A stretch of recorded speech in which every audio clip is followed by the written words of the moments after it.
اما بعد فاعوذ باللہ من الشیطان الرجیم بسم اللہ الرحمن الرحیم. پڑھیے الصلاۃ والسلام علیک یا رسول اللہ وعلی آلک واصحابک یا حبیب اللہ. الصلاۃ والسلام علیک یا نبی اللہ وعلی آلک واصحابک یا نور اللہ. میرے پیارے اور محترم اسلامی بھائیوں اور مدنی چینل کے ناظرین، الحمدللہ عز وجل پاکستان کے مشہور شہر سیالکوٹ، جسے الحمدللہ دعوت اسلامی کی مدنی اصطلاح میں ضیاء کوٹ کہا جاتا ہے. اور یہ کیوں کہا جاتا ہے؟ یہ بھی بڑی عشق بھری بات ہے کہ الحمدللہ اسی شہر کے قریب ایک چھوٹے سے قصبے کلاس والا میں ایک ایسی عظیم ہستی نے جنم لیا، ان کی ولادت ہوئی کہ پھر رہتی دنیا نے انہیں قطب مدینہ کے نام سے جانا. مولانا ضیاء الدین مدنی رحمۃ اللہ تعالی علیہ، جنہوں نے اپنی زندگی کے 77 سال مدینہ منورہ میں گزارے اور آج جنت البقیع میں آرام فرما ہے، خلیفہ اعلیٰ حضرت بنے اور ہمارے شیخ طریقت امیر اہل سنت، جنہوں نے ساری دنیا میں دعوت اسلامی کے ذریعے ایک انقلاب جو برپا کیا ہے، اس بانی دعوت اسلامی کے پیر صاحب مولانا ضیاء الدین مدنی ہیں. تو اس لیے ہم سیالکوٹ کو ضیاء کوٹ کہا کرتے ہیں. اللہ تعالیٰ یہاں موجود تمام اسلامی بھائیوں کا آنا اپنی بارگاہ میں قبول فرمائے. آئیے کچھ اچھی اچھی نیتیں کر لیں. نبی پاک صلی اللہ تعالیٰ علیہ وسلم کا فرمان عظمت نشان ہے، مومن کی نیت اس کے عمل سے بہتر ہوتی ہے. تو اللہ کی رضا کے لیے کچھ اچھی اچھی نیتیں کرتے ہیں. پہلی نیت یہ کر لیں کہ اللہ کی رضا کے لیے اول تا آخر بیان میں شرکت کروں گا. گفتگو اور ادھر ادھر دیکھنے سے بچتے ہوئے، موبائل فون کے استعمال سے بچتے ہوئے، ممکن ہوا تو بیان کی تعظیم کی نیت سے دھیان سے بیان سنوں گا. تو موبائل فون بھی اپنی جیب میں رکھ لیں سائلنٹ کر کے، تاکہ انشاءاللہ توجہ آپ کی بیان کی طرف رہے. اپنا موبائل فون دیکھ لیں. بعض اوقات ہم سمجھتے ہیں کہ سائلنٹ ہے، مگر وہ سائلنٹ ہوتا نہیں، تو پھر بعد میں بچتا ہے. حضرت سہل بن سعد رضی اللہ تعالیٰ عنہ سے مروی ہے درود پاک کی ایک بڑی پیاری فضیلت. ایک شخص نبی پاک علیہ الصلوۃ والسلام کی بارگاہ میں آیا. جاء رجل الی النبی صلی اللہ علیہ وسلم فشک الیہ الفقر وضیق العیش والمعاش. ایک شخص پیارے آقا علیہ الصلوۃ والسلام کی خدمت میں حاضر ہوا اور غربت کی شکایت کی. مال و دولت نہیں ہے، کاروبار نہیں ہے، غریب ہوں. آج ہمارے معاشرے میں بھی کئی لوگ معاشی پرابلمز کا شکار ہوتے ہیں. غور سے سنیے گا. نبی پاک علیہ الصلوۃ والسلام نے کیا فرمایا؟ جب تو اپنے گھر میں داخل ہو تو سلام کیا کرو، خواہ کوئی شخص ہو یا نہ ہو. اور ثم سلم علیہ، پھر مجھ پر سلام پیش کیا کرو. وَاقْرَأْ قُلْ هُوَ اللَّهُ أَحَدٌ مَرَّةً وَاحِدَةً، پھر ایک مرتبہ سورہ قل هو اللہ احد، سورہ اخلاص پوری پڑھ لیا کرو. اس شخص نے ایسا ہی کرنا شروع کیا تو کیا ہوا؟ اس کا رزق اللہ تعالیٰ نے اتنا بڑھا دیا، وہ تو غنی ہو گیا، اس کے پڑوسی اور اس کے رشتہ داروں کو بھی اس نے تقسیم کرنا شروع کر دیا. سیدنا عیسیٰ روح اللہ علیہ نبینا علیہ الصلوۃ والسلام کی خدمت میں ایک آدمی نے عرض کی، یا روح اللہ، میں آپ کی صحبت بابرکت میں رہ کر خدمت کرنا اور علم شریعت حاصل کرنا چاہتا ہوں. آپ علیہ الصلوۃ والسلام نے اس شخص کو اجازت دے دی. چلتے چلتے جب دونوں ایک نہر کے کنارے پہنچے تو آپ علیہ نبینا علیہ الصلوۃ والسلام نے فرمایا، آؤ کھانا کھا لیں. آپ علیہ الصلوۃ والسلام کے پاس 3 روٹیاں تھیں. جب ایک ایک روٹی دونوں کھا چکے تو حضرت عیسیٰ علیہ نبینا علیہ الصلوۃ والسلام پانی نوش کرنے نہر کی طرف گئے. جب واپس آئے تو اس شخص نے وہ تیسری روٹی چھپا لی. آپ علیہ الصلوۃ والسلام نے کہا کہ وہ تیسری روٹی کہاں گئی؟ وہ شخص جھوٹ بولتے ہوئے کہنے لگا، مجھے نہیں معلوم. آپ علیہ الصلوۃ والسلام خاموش رہے. تھوڑی دیر بعد پھر فرمایا، آؤ آگے چلتے ہیں. راستے میں ایک ہرنی ملی جس کے ساتھ 2 بچے تھے. آپ علیہ الصلوۃ والسلام نے ہرنی کے ایک بچے کو اپنے پاس بلایا. وہ آپ کے پاس آ گیا. آپ علیہ نبینا علیہ الصلوۃ والسلام نے اسے ذبح کیا، بھونا اور دونوں نے مل کر کھایا. گوشت کھا چکنے کے بعد آپ نے ہڈیوں کو پھر جمع کیا اور فرمایا، قم باذن اللہ، اللہ کے حکم سے کھڑی ہو جا. اللہ کے نبی نے کہا تھا، اللہ نے وہ پاور دیا اپنے نبی کو. اب کیا ہوا؟ وہ جو ہرنی کا بچہ تھا وہ کھڑا ہوا اور چل کر اپنی ماں کے پاس چلا گیا. آپ نے اس شخص سے کہا کہ اللہ عز و جل کی قسم، جس نے مجھے یہ معجزہ دکھانے کی طاقت عطا فرمائی ہے، قدرت عطا کی ہے، سچ بتاؤ وہ تیسری روٹی کہاں گئی؟ وہ بولا مجھے نہیں معلوم، جھوٹ بولنے لگا۔ آپ نے کہا چلو آگے چلتے ہیں۔ آگے چلے گئے، چلتے چلتے ایک دریا پر پہنچے اور بیٹھ گئے۔ اب دریا تو کشتی سے پار ہوتا ہے، آپ علیہ الصلوۃ والسلام نے اس شخص کا ہاتھ پکڑا اور پانی کے اوپر چلتے ہوئے دریا کے دوسرے کنارے پر لے گئے۔ اب جب وہاں پہنچے تو آپ نے کیا فرمایا؟ تجھے اس خدا کی قسم جس نے مجھے یہ معجزہ دکھانے کی قدرت عطا فرمائی ہے، سچ بتاؤ وہ تیسری روٹی کہاں گئی ہے؟ وہ کہتا ہے مجھے نہیں معلوم۔ بہرحال آپ مزید آگے گئے، اب ریگستان آ گیا۔ آپ علیہ الصلوۃ والسلام نے ریت کی ایک ڈھیری بنائی اور پھر دعا کی، اے ریت کی ڈھیری اللہ عز و جل کے حکم سے سونا بن جا۔ وہ پھر سونا بن گئی۔ اب آپ نے کیا کیا؟ آپ نے اس کے 3 حصے کیے اور فرمایا ایک حصہ میرا، ایک تیرا اور ایک اس کا جس نے تیسری روٹی کھائی ہے۔ لالچی شخص تھا، جھوٹ پہلے ہی بول رہا تھا، کہتا ہے حضرت میں نے ہی وہ تیسری روٹی کھائی ہے۔ آپ نے کہا یہ تینوں ڈھیر تو ہی رکھ لے، اور اس کو اب اپنے آپ سے جدا کر دیا۔ اپنے ساتھ جھوٹے کو رکھنا، لالچی کو رکھنا گوارا نہ کیا، اس شخص کے حوالے سارا ہی سونا کر دیا، اور خود حضرت عیسیٰ علیہ نبینا علیہ الصلوۃ والسلام آگے تشریف لے گئے۔ اب وہ بڑا خوش، اتنا سارا سونا مل گیا، حضرت عیسیٰ علیہ الصلوۃ والسلام کا حصہ بھی مل گیا۔ اب سونا لپیٹا، پوٹلی بنائی اور یہ چلنا شروع ہوا۔ اب اسے راستے میں 2 شخص ملے، انہوں نے جب دیکھا کہ اس کے پاس سونا ہے تو یہ دونوں اس کو قتل کرنے کے لیے تیار ہو گئے تاکہ سونا لے لیں۔ اب وہ شخص جان بچانے کے لیے کہنے لگا ایسا کیوں کرتے ہو؟ ہم اس سونے کے 3 حصے کر لیتے ہیں، ایک ایک حصہ بانٹ لیتے ہیں۔ وہ دونوں شخص بھی اس پر راضی ہو گئے۔ وہ شخص بولا بہتر یہ کہ ہم میں سے ایک آدمی تھوڑا سا سونا لے کر قریب کے شہر میں جائے، کھانا لے کر آئے تاکہ ہم کھانا تو کھائیں اور پھر کھانا وغیرہ کھا کے سونا بھی تقسیم کر لیں گے۔ چنانچہ ان میں سے ایک آدمی شہر پہنچا، کھانا خریدا۔ اب جب واپس ہونے لگا تو اس پر پھر لالچ نے حملہ کیا، یار کمال ہے کہ یہ دونوں کو اتنا سونا کیوں ملے، کھانا تو لے ہی جا رہا ہوں، تھوڑا زہر ملا دیتا ہوں اس میں، اب وہاں پہنچوں گا یہ کھانا کھائیں گے، مر جائیں گے، سارا سونا مجھے مل جائے گا۔ آپ غور کیجئے گا اس پورے واقعے میں، جو بڑی بڑی کتابوں میں یہ واقعہ موجود ہے کہ اس واقعے میں لالچ نے کس طرح انسان پر حملہ کیا اور کس طرح انسان برے کام کرتا چلا گیا۔ ادھر یہ شخص کھانا لینے گیا تو وہ جو 2 شخص تھے وہ کہتے ہیں کیوں نہ ایسا کریں کہ جب یہ تیسرا آئے تو اس کو مار دیں تاکہ سونا 50-50 ہو جائے، ابھی تو 33% ہوگا نا۔ ان دونوں نے پلان یہ بنا لیا، ادھر اس نے کھانے میں زہر ملا دیا۔ وہ جب کھانا لے کر آیا تو ان 2 شخصوں نے لالچ کے اندر آ کر اپنے اس بھائی کو قتل کر دیا۔ قتل کیا کہ اب چلو 50-50% سونا ملے گا، کہ چلو اب کھانا تو کھا لیں۔ اب وہ کھانا کھایا جس میں زہر ملا ہوا تھا، اور وہ دونوں بھی کھا کر اسی سونے کے قریب مر گئے۔ کچھ عرصے کے بعد حضرت عیسیٰ روح اللہ علیہ نبینا علیہ الصلوۃ والسلام واپس لوٹے، چند آدمی آپ کے ساتھ تھے۔ آپ نے ایک طرف سونا پڑا ہوا دیکھا اور ساتھ 3 لاشیں گلی سڑی پڑی ہوئی دیکھی، اور پھر آپ نے فرمایا کہ دیکھ لو دنیا کا یہ حال ہے، یہ ہے دنیا، بس تم کو لازم ہے کہ اس سے بچتے رہو۔ اے میرے پیارے اور محترم اسلامی بھائیوں اور مدنی چینل کے ناظرین، اس واقعے سے ہمیں کیا سیکھنے کو مل رہا ہے؟ ٹھیک ہے ہم اور آپ اس واقعے میں شریک نہیں تھے، لیکن کیا اگر ہم ہوتے اور ہمیں کوئی چانس مل جائے، یعنی آج لوگ ہمارے ملک میں عموماً برسر اقتدار لوگوں کو بڑا کرٹیسائز کرتے ہیں، جناب حکمران یہ کرتے ہیں، پولیس والے یہ کرتے ہیں، کسٹم والے یہ کرتے ہیں، جس عہدے پر ہے لوگ اسی کے اوپر سارا ملبہ ڈال دیتے ہیں۔ سچ بتاؤ ہم کیا نہیں کرتے؟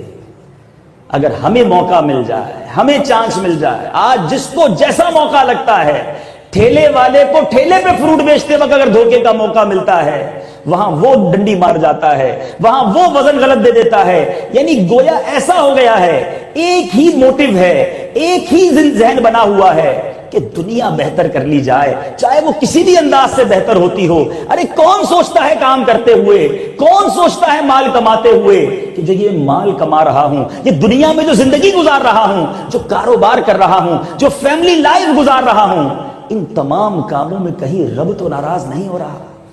کسی موقع پر، کسی موڑ پر، کسی زندگی کے پیرائے پر کبھی غور کیا کہ یار یہ جو کرنے جا رہا ہوں، یہ جو گھر میں خوشی کا موقع آیا اور میں یہ جو خوشی پر فنکشن کر رہا ہوں، جو یہ تقریب کر رہا ہوں، یہ جو میں کاروبار کی ڈیل کر رہا ہوں، یہ جو میں فلاں خاندان میں رشتہ کر رہا ہوں، یہ جو میں مال پرچیز کر رہا ہوں، یہ کسی انویسٹر سے پیسے لے کر کاروبار میں لگا رہا ہوں، کسی موقع پر، چاہے وہ بزنس کا موقع ہو، چاہے وہ فیملی کا موقع ہو، چاہے کسی سے دوستی کرنے کا موقع ہو، یہ سوچا کہ یہ کام میرے رب کو پسند آئے گا کہ نہیں، یہ اللہ کی خوشنودی کا سبب بنے گا یا اللہ تبارک و تعالیٰ کی ناراضگی کا سبب بنے گا، یہ تو کوئی نہیں سوچتا۔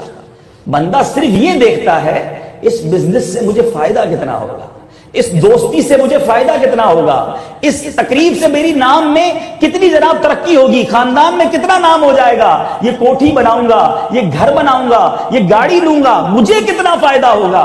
ارے کبھی سوچا کہ کہیں تکبر میں مبتلا تو نہیں ہو جاؤں گا، کہیں ریاکاری میں تو نہیں پھنس جاؤں گا، کہیں بدگمانی، غیبت، حرام روزی کھا کر جہنم کا ایندھن تو نہیں بن رہا۔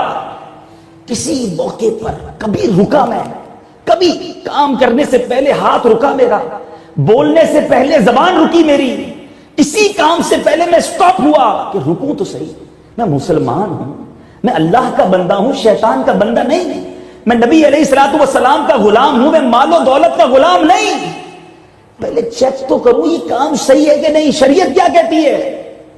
بس فقط اپنی سوچنی ہے، اپنی دنیا کا خیال رکھنا ہے۔ میرے پیارے اسلامی بھائیوں، حال یہ ہے کہ آپ کسی ایک جگہ پر چیز رکھ دیں، میرے ساتھ بھی ہوا واقعہ، آپ کے ساتھ بھی ہوا ہوگا کہ آپ کسی جگہ کوئی قیمتی موبائل رکھ دیں، کسی جگہ کوئی پیسے چھوڑ دیں، تھوڑی دیر کے اندر وہاں سے وہ چیز غائب ہو جاتی ہے۔ من حیث القوم ہمارا حال کیا ہے؟ کیا جہاں میں نے موبائل رکھا کسی ٹیبل پر، کسی گاڑی میں، کسی بس میں، تو کیا میرے بعد میں چور آیا تھا؟ چور نہیں آیا تھا، ایک نارمل انسان آیا تھا، موقع ملا تو چوری کر گیا۔ یہ بہت بری بات ہے۔ یعنی اگر چیک کریں نا، اگر یہ حکمران غلط کرتے ہیں، اگر یہ کسٹم کے افسران غلط کرتے ہیں، یہ پولیس افسران غلط کرتے ہیں، رشوت دیتا کون ہے انہیں غلط کاموں پر ابھارتا کون ہے؟ یعنی ہم سارے سیدھے ہیں اور ہمارے حکمران غلط ہیں؟ نہیں، ہم جیسے ہیں ویسے ہی ہمارے حکمران بنے نا، وہ اسی قوم سے تو بنے افسران۔ ہمیں ایک ایک انڈیویجول کو ٹھیک ہونا ہوگا، کس چیز میں ملاوٹ نہیں ہو رہی۔ کیا یہ چند سکے کما کر یہ سوچتے ہیں کہ بینک بیلنس بڑھ جائے گا؟ بتانے والے بتاتے ہیں اناج میں ملاوٹ، دودھ میں ملاوٹ۔ بچپن میں سنتے تھے کہ دودھ میں پانی ملاتے ہیں، اب تو لگتا ہے کہ کون سی چیز ہے جس میں ملاوٹ نہیں ہوتی۔ مجھے پچھلے دنوں بتایا کسی نے دوائیوں میں ملاوٹ ہے۔ سوچے جن چیزوں سے بندے کی جان بچنی ہے، یہ چند سکے کمانے کے لیے اس میں بھی ملاوٹ کر دی۔ اللہ کو کیا جواب دیں گے اگر آپ کی وہ ملاوٹ والی دوائی کھا کر کوئی مر گیا؟ بلڈ لگانے کی ضرورت پڑتی ہے ایمرجنسی کی صورت میں، بتایا جاتا ہے اس بلڈ میں بھی ملاوٹ کرتے ہیں۔ یعنی ایسا مائنڈ سیٹ بن گیا ہے، کوئی بڑی چوری کر رہا ہے، کوئی چھوٹی چوری کر رہا ہے، جس کو جدھر موقع مل رہا ہے وہ چوری کر رہا ہے۔ میں نے ایک واقعہ سنا کہ ایک ٹھیلے والا ٹھیلا لے کر جا رہا ہے، روزانہ بیچارہ 2-3 سیب کی پیٹیاں لیتا اور 1-1 کلو کر کے بیچتا۔ ایک صاحب نے کہا میں نے دیکھا وہ ٹھیلے والا آنسوؤں سے صبح صبح رو رہا ہے۔ تو کسی نے کہا کیوں رو رہے ہیں؟ کہا کہ میرے پاس اتنے ہی پیسے ہوتے ہیں کہ میں 2 سیب کی پیٹیاں خریدتا ہوں یا 3 خریدتا ہوں اور وہ ٹھیلے پر لگا کر 1-1 کلو آدھا کلو بیچ کر گھر جاتا ہوں، اور اس دن گھر جاتے جاتے بچوں کا کچھ راشن لے کر جاتا ہوں، سارا دن میرے بچے انتظار کرتے ہیں، اور دوسرے دن صبح واپس وہ 2 پیٹیاں خرید لیتا ہوں۔ وہ جو پروفٹ ہوتا ہے مجھے، جو منافع ہوتا ہے، اس میں اس دن کا بچوں کے کھانے کا انتظام کرتا ہوں۔ وہ شخص کہتا ہے کہ جب میں آج یہ پیٹی لے کر آیا ہوں سبزی منڈی سے، اس میں اوپر تو سارے اچھے سیب ہیں، جب میں نے نیچے سے نکالا تو سارے گلے سڑے ہیں۔ اس آڑتی نے، اس پیٹی بیچنے والے نے آج میرے بچوں کے نوالے مجھ سے چھین لیے ہیں۔ وہ ٹھیلے والا ٹھیلے پہ کھڑا ہو کر رو رہا ہے۔ یعنی آپ سوچیں، جس کو جدھر موقع ملتا، کوئی بڑے کوٹڈ انداز میں، شوگر کوٹڈ انداز میں، کوئی جناب بالکل کھل کر کمائی کے اوقات میں نہیں دیکھ رہا کہ میرے اس کام سے میرے مسلمان کو کہیں نقصان تو نہیں ہو رہا اور کہیں میرا رب ناراض تو نہیں ہو رہا۔ میرے پیارے اور محترم اسلامی بھائیوں، یہاں میں عرض کرتا چلوں کہ ایسا نہیں کہ میں یہاں پر آپ میں سے کسی کو ڈسکریج کرنے آیا ہوں یا کاروباری لوگوں کو یہ کہنے آیا ہوں کہ کاروبار نہ کریں اور بزنس نہ کریں۔ نہیں، یہ یاد رہے کہ شریعت میں حلال روزی کمانے والے کی تو بڑی تعریفیں آئی ہیں، اور بلکہ انکریج کیا گیا ہے کہ بندہ اپنے ہاتھ سے کمائے، کاروبار کرے، تجارت کرے، بزنس کرے، نوکری کرے، اپنے ہاتھ سے حلال کمائے اور اس میں اس کا پسینہ بہے تو وہ رب کو مقبول ہے۔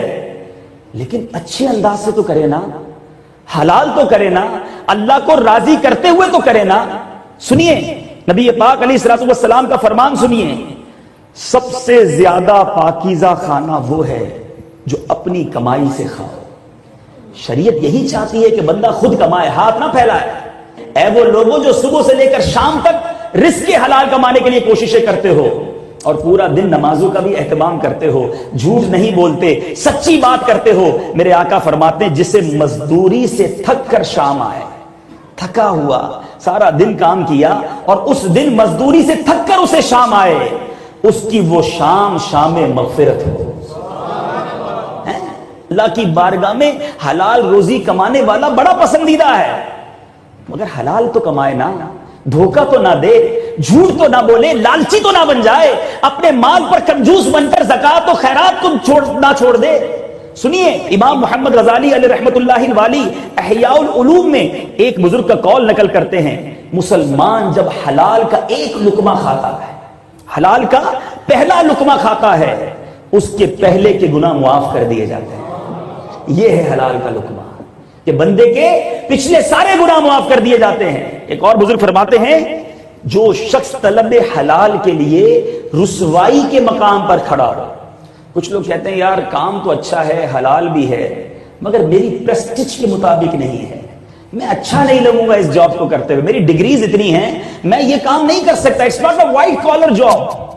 تو اب اس چکر میں اپنی پریسٹیج بچانے، اپنی عزت بچانے، اپنا نام بچانے، وہ بندہ وہ حلال چھوڑ کر حرام کی طرف چڑھا جاتا ہے۔ میں کئی ایسے لوگوں کو جانتا ہوں، آپ بھی جانتے ہوں گے، کہ بظاہر اندر سے بزنس کھوکھلا ہو چکا ہوتا ہے، لیکن بڑی کوٹھی میں رہنے کی عادت پڑ گئی، بڑے ڈرائیور اور گاڑیوں کی عادت پڑ گئی، اتنے سارے اسٹاف کی عادت پڑ گئی، مارکیٹ میں ایک نام ہو گیا، اب جناب کیسے چھوٹے گھر میں چلا جاؤں، کیسے گاڑی سے موٹر سائیکل پر آ جاؤں، زمانے میں بھی تو نام رکھنا ہے۔ اب وہ نام بچانے کے لیے سود کا سہارا لیتا ہے، اب بینک سے لون لیتا ہے، اب اپنے اس نام و نمود کو برقرار رکھنے کے لیے اللہ کو ناراض کرتا ہے، اور پھر ہم دیکھتے ہیں کہ ایسا کولیپس ہوتا ہے کہ پھر بندے کے پاس چھوٹا گھر بھی نہیں رہتا، وہ بالکل بے گھر ہو جاتا ہے۔ تو کبھی یہ نہ سوچو کہ یہ کام میرے پریسٹیج کے مطابق نہیں۔ سنیے کیا خوب فرمان ہے کہ جو شخص طلب حلال کے لیے رسوائی کے مقام پر کھڑا ہو جائے، بظاہر وہ کوئی بڑا کام نہ ہو، تو فرمایا اس کے گناہ درخت کے پتوں کی طرح جھڑتے ہیں، جس طرح خزاں میں درخت کے پتے جھڑتے ہیں، کیونکہ وہ حلال کمانے کھڑا ہے نا، اللہ کی بارگاہ میں اتنا مقبول ہے۔ اور جو شخص حرام کماتا ہے نہیں سوچتا کوئی بات نہیں، وہ کہتا ہے یار کوئی بات نہیں، اب میں کیا کروں، اتنا بڑا بزنس ہے، انٹرسٹ کے بغیر تو بزنس ہو نہیں سکتا، تھوڑا بہت جھوٹ تو بولنا ہی پڑتا ہے، اب مارکیٹ ساری ملاوٹ کر رہی ہے، میں ملاوٹ نہ کروں تو کیسے چلے گا، میڈ ان کی جگہ فلاں کی جگہ میڈ ان فلاں لگا کر بیچ دیا، بی مال کو ایک کہہ کر بیچ دیا۔ وہ غور سے سنیں، پیارے آقا علیہ الصلوۃ والسلام کا فرمان عالی شان، میرے آقا فرماتے ہیں ایک شخص طویل سفر کرتا ہے اور جس کے بال پریشان ہیں، کپڑے گرد آلود ہیں، یہ وہ وقت ہے کہ بندہ اگر سفر میں ہو، بال گرد آلود ہو، پریشان حالت ہو، دعا کرے، یہ دعا کی قبولیت کا وقت ہے۔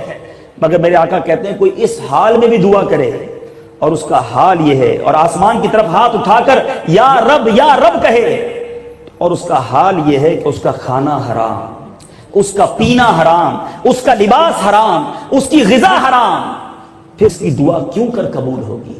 یعنی اگر اس حالت میں دعا کرے گا تو دعا قبول نہ ہوگی۔ اے میرے پیارے اور محترم اسلامی بھائیوں سنیے، مکاشفۃ القلوب میں ہے، آدمی کے پیٹ میں جب لقمہ حرام پڑا تو زمین و آسمان کا ہر فرشتہ اس پر لعنت کرے گا